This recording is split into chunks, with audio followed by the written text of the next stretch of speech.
우리는 주님의 오심을 기념하고 다시 오심을 기다리는 대림절 절기를 보내고 있습니다.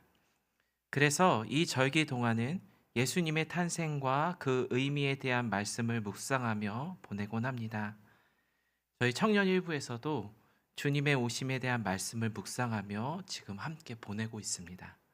이를 통해 예수님께서 우리에게 오신 이유를 조금 더 깊이 생각하고 나누게 되는 것 같습니다. 여러분도 동일한 마음으로 말씀을 보며 이 대림절 절기를 보내고 계신 줄로 믿습니다. 오늘 함께 읽은 본문의 말씀은 예수님의 탄생 소식을 온 백성에게 미칠 큰 기쁨의 좋은 소식이라고 전합니다. 그리고 그 소식을 환영하고 기뻐하는 자리로 우리를 초대합니다.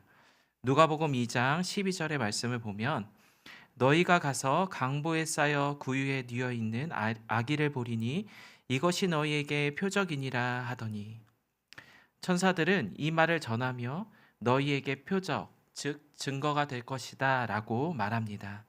이는 목자들이 예수님을 잘 찾도록 하기 위한 설명일 수 있습니다. 하지만 성경은 그것을 넘어서서 이 땅에 오신 예수님의 삶을 함축하여 전합니다. 온 백성을 어둠에서 빛으로 죽음에서 생명으로 인도하기 위해 스스로 낮추며 겸비케 되신 그 삶을 말합니다. 오늘은 우리에게 전해진 이 기쁨의 좋은 소식에 대해서 함께 살펴보도록 하겠습니다. 먼저 이 소식은 어둠 속에서 울려 퍼진 기쁨의 좋은 소식입니다. 오늘 본문은 목자가 주의 사자를 만나는 이야기로 시작합니다. 누가복음 2장 8절에서 9절의 말씀을 보면 그 지역의 목자들이 밤에 밖에서 자기 양떼를 지키더니 주의 사자가 곁에 서고 주의 영광이 그들을 두루 비추매 크게 무서워하는지라. 목자들이 주의 사자를 만나기 전 그들의 상황을 이렇게 설명합니다. 밤에 밖에서 자기 양떼를 지키더니. 이 문장을 통해 우리는 지금 목자의 상황을 상상할 수 있습니다. 이 목자는 늦은 밤 혼자 밖에서 양떼를 지키고 있습니다. 앞은 어두워 잘 보이지 않고 추위와 위험을 온몸으로 견디고 있습니다. 목자는 빛을 기다리며 자신에게 처한 상황을 견디고 있는 것입니다. 당시 목자들은 늘 밖에서 생활했기 때문에 거칠고 힘든 삶을 살았습니다. 당시 사회적으로도 목자들은 가장 낮은 계층에 속해 있었습니다. 그런 그들에게 주의 사자가 먼저 찾아왔습니다. 그들 삶을 위로하고 회복시킬 복음의 소식을 전하기 위해서 말입니다. 비로소 그들에게 빛이 비추게 된 것입니다. 성경은 이를 통해 누구에게나 어둠, 밤이 있음을 알게 합니다. 우리 삶에도 어둠이 찾아옵니다. 경제적 어려움, 관계의 어려움, 상황의 어려움, 미래에 대한 어려움. 그 어둠이 나를 짓누를 때 주의 사자가 우리 곁에 찾아와 주의 영광을 비춰줄 것입니다. 그것이 하나님의 말씀을 붙들고 살아가는 우리의 삶을 칭찬하고 위로하고 격려하며 더욱 복음을 붙들고 살아갈 수 있는 힘이 될 것입니다. 바로 예수님의 탄생이 어둠을 밝히는 빛으로 우리에게 오셨음을 기억하길 바랍니다. 둘째로 이 소식은 모든 사람을 위한 기쁨의 좋은 소식입니다. 누가복음 2장 10절의 말씀을 보니까 천사가 이르되 두려워하지 말라. 보라, 내가 온 백성에게 미칠 큰 기쁨의 좋은 소식을 너희에게 전하노라. 천사는 이 기쁨의 좋은 소식이 온 백성을 위한 것이라고 밝힙니다. 이 소식은 지금 천사의 말을 듣고 있는 베들레헴 목자만을 위한 것이 아닙니다. 당시 메시아를 기다렸던 유대인들을 위한 것도 아닙니다.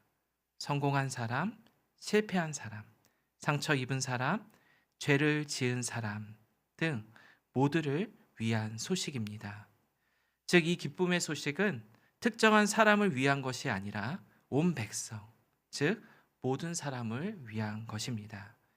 이것을 조금 더 깊이 알 수 있는 대목이 바로 12절의 구유입니다. 이 구유에 대한 의미를 몇 가지로 살펴보면 먼저 가장 낮은 자리를 의미합니다.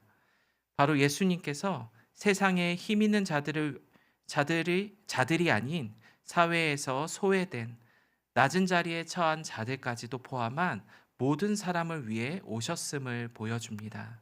다음으로 세상의 방식을 거절하고 하나님의 방식을 보여주는 자리가 구유입니다. 화려함 대신 겸손을, 힘 대신 연약함을, 높음 대신 낮음을 통해 하나님의 일이 이루어질 것이다라는 것을 보여줍니다. 그리고 구유는 누구나 나올 수 있는 그러한 자리입니다. 예수님의 탄생을 알아본 사람들은 누구나 나올 수 있는 곳, 어떤 신분이든 어떤 과거를 가지고 있든 어떤 죄를 지었든 누구든지 예수님께 나아올 수 있습니다. 마지막으로 구유는 예수님께서 우리의 참된 양식이 되기 위해 오셨음을 보여주는 자리입니다. 구유는 먹이통입니다.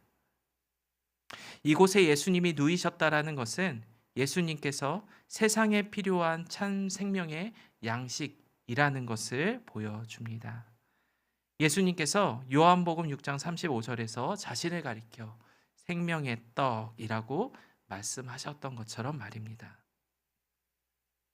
이처럼 구유는 모든 이들이 나와서 생명의 양식을 누릴 수 있는 은혜의 자리입니다.